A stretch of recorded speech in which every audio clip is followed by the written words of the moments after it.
Well, it's better, but it still ain't there. I might have to pull the carburetor back off, tear it back down, and try and clean it some more and see if I can get this thing to fuel and breathe like it's supposed to. So I can't really get it to rev up because it just goes too lean and backfires. It's just not drawing enough fuel, so.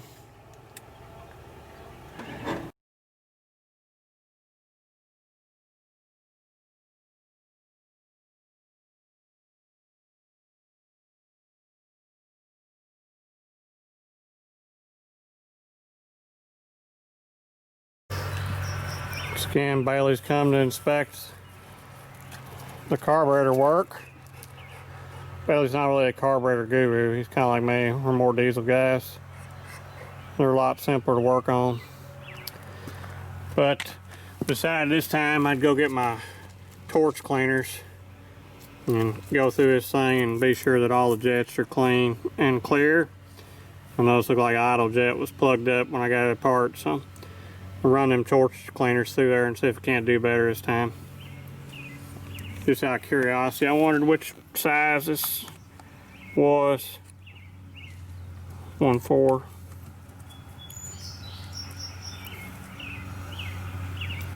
Well, if that's considered 1.5 inches or 1.25 inches.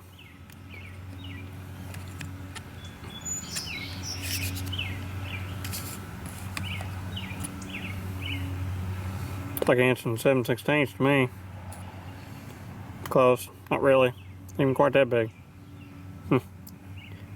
Yep, whatever it is, it kind of matches the manifold, so I guess that's all right. Even though it is a Chevy carburetor on a Chrysler product, you'd think it'd make it run better, but so far not the case.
Well, got my rebuilt carburetor back on there, or re-cleaned again. Been through all the jets, everything seems to be clear, so if I don't get to run right this time, I guess I'll have to pull those jets out and drill them out.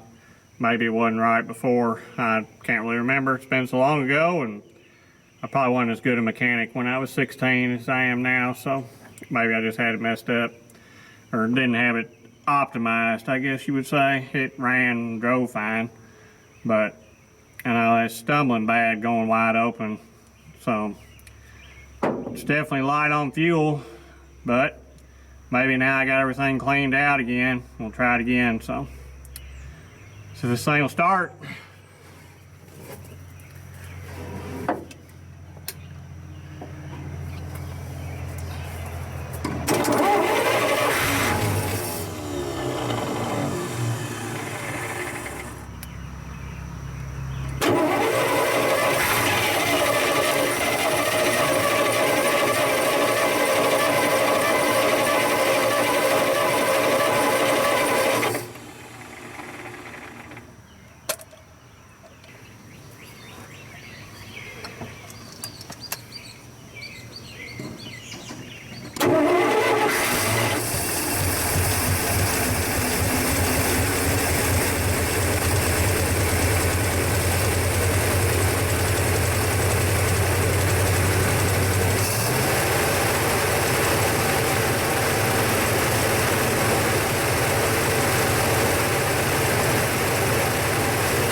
Alright, so I think I'm on to something here finally. I got a new ignition coil to put on here because when this thing was warming up, it was really going away and wouldn't rev up and just acted like it just had no power and was really being a problem. And eventually, if it ran long enough, like maybe an hour or so, it would just shut off and die and you couldn't restart it. And check for spark, and the spark would be intermittent, have virtually no color to it, which it's always been orange. So got a new coil to replace my thing. I bought that from JC Whitney. It's a high performance coil. It's a lot bigger. It's like a stock size coil. I noticed when I took the plug wire off, it had oil leaking out. Probably not a good sign. So got the other coil on there. Of course, I got the carburetor cleaned back up and went through with all the torch tip reamers and cleaned all the holes out. Been all the way through it. Think I got it good now. Other than it needs a kit. The accelerator pump still didn't work because I don't have a diaphragm for it. So got one ordered for that, but it won't be here for a couple of days. Nobody in town stocks carburetor kits for 57 GMC pickup trucks, which is apparently what this carburetor's off of, 283. So it's close, 318, 283. That's about the same. It's the carburetor I got, so it's the carburetor I'm gonna use, even if it is a GM on a Mopar. I think it'll work. So engine's good and warm. I've had it running, testing it. It's been out here idling. It's 95 degrees today, and it's been idling here for an hour and a half or so. Probably burned, it looks like it's burned about 3 gallons of gas sitting here idling. So let's see what this thing runs like now.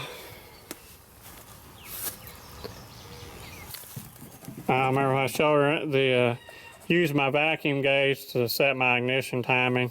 I set it where at idle I had the highest vacuum. That's a lot of times how I set them. I know that this distributor has a limited amount of advance in it, like 12 degrees. So I don't have to worry about getting too high in time. It's not a real high compression engine either, where it knocks and pings and carries on. So should be all right. If I have to back it down, I can, but you know, mainly this thing's gonna be going around moving firewood and stuff, so it's pretty much gonna be an idle around, not real heavy use type deal. It's not cruising down the road at 80 miles an hour. So 14 gears, it won't hardly get 80 miles an hour anyway, screaming. So other than that, I think we're on to something. So let's see if it'll run.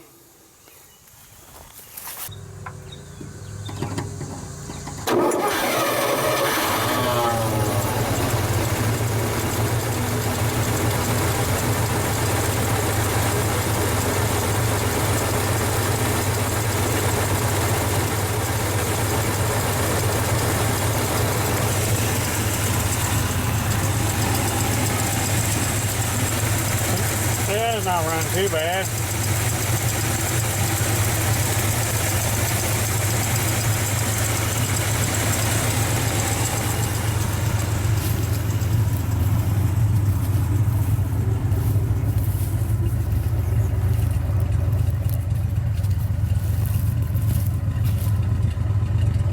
Ah, the big dual exhaust.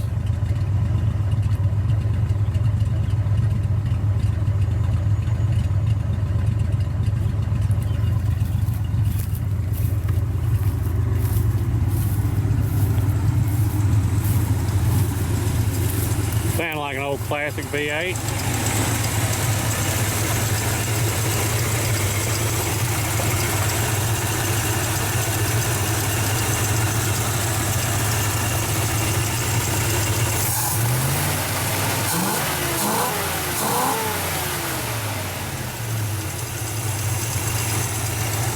That's more like it.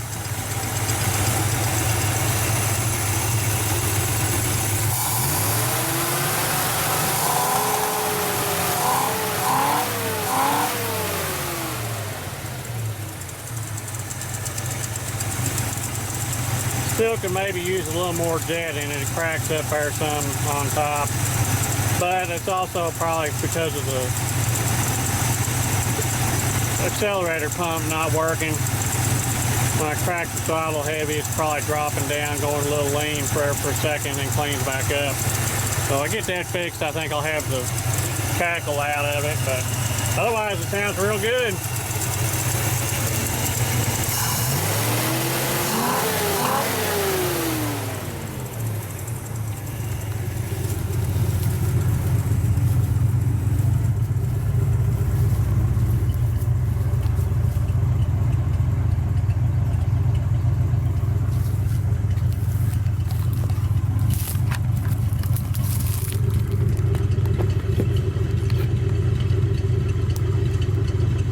See the flames come out back here, huh? What it looks like.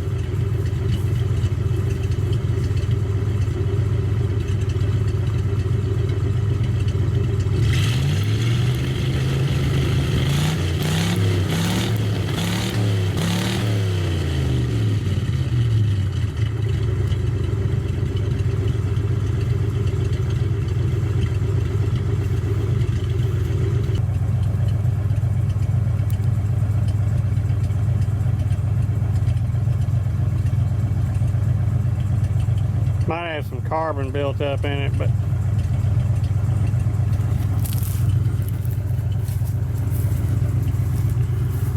probably do an oil change anyway. It's not an emissions legal version.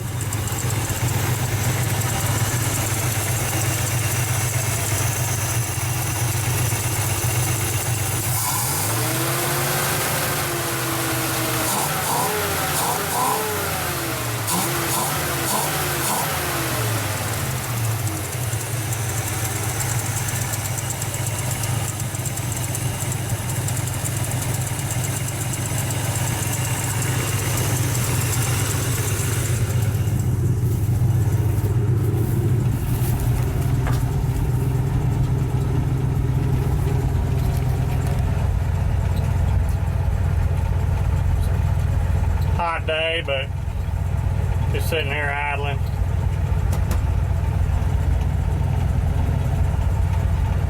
Oil pressure's good. Gauges are all good. Tank's empty. You can see why that hole back there in the corner. Ain't got much.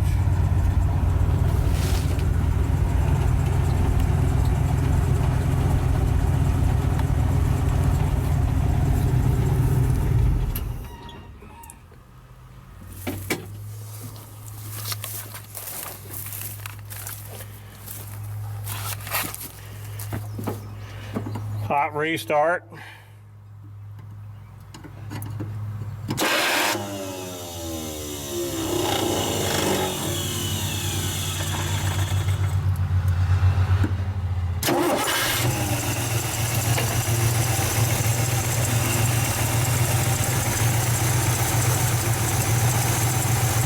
Well, not too bad for having been sitting for as long as it is.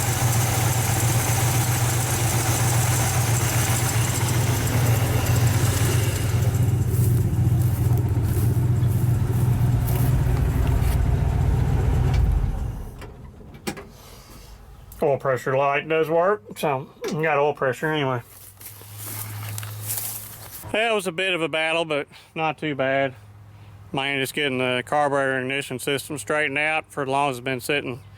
May have some lifters, not the greatest in the world. Two, could be a little gummed up or stuck up, but the more it runs, the better it seems to get. So I think with time it'll work itself out and be all right. Other than that, seems to be doing pretty good, so that's going to wrap up this section. Now I'm waiting on parts so I can go through the clutch hydraulics, because this vehicle does have a hydraulic clutch. Master cylinder there on the left and clutch is on the right as you're looking at it. Actuality, it's opposite on the vehicle, but and then you can see there's a slave cylinder down there that actually operates the clutch. So these vehicles I've had a lot of problem with that over the years, and I found the best solution is to just replace those components, bleed it out real good, and put silicone in it. Dot 5 brake fluid, non-corrosive, and it solves a lot of the problems. My other truck, I did that about 10 years ago, and I haven't had any problems with it sitting since. Time I get in now, the clutch works. These trucks, if they sit for 3 or 4 years, seem like the clutch is gone. You can't get it to operate anymore. So once my parts come in for that, I'll get that taken care of, and I'll be ready to drive this thing. So it'd be nice if I could actually get a fuel tank for it, so didn't have to rig up this kind of stuff, but it is what it is. So the little semi-Hemi 318, what Big Block Chevrolet copied to build their wrap motor. They just basically took this little Poly 318 and made a bigger cubic inch, and thus became the Big Block Chevrolet. The way the manifolds are all made and stuff, it's pretty much the same kind of deal. They're similar chamber designs. So technology, I guess. But for this little motor, it works real good. I mean, I think this engine in the governed application it came out of was rated at 202 horse and like 275 or 300 foot-pounds of torque back in the early 60s. It may even have been more than that torque, but I do remember when I got this engine out of the truck, it had a decal on the valve covers that said it was premium 202 horsepower. But you know, at the time that was a pretty stout little engine, because one just a few years later, by the 70s, and 464s weren't making that horsepower. So thanks for watching, thanks for subscribing, I'll catch y'all later.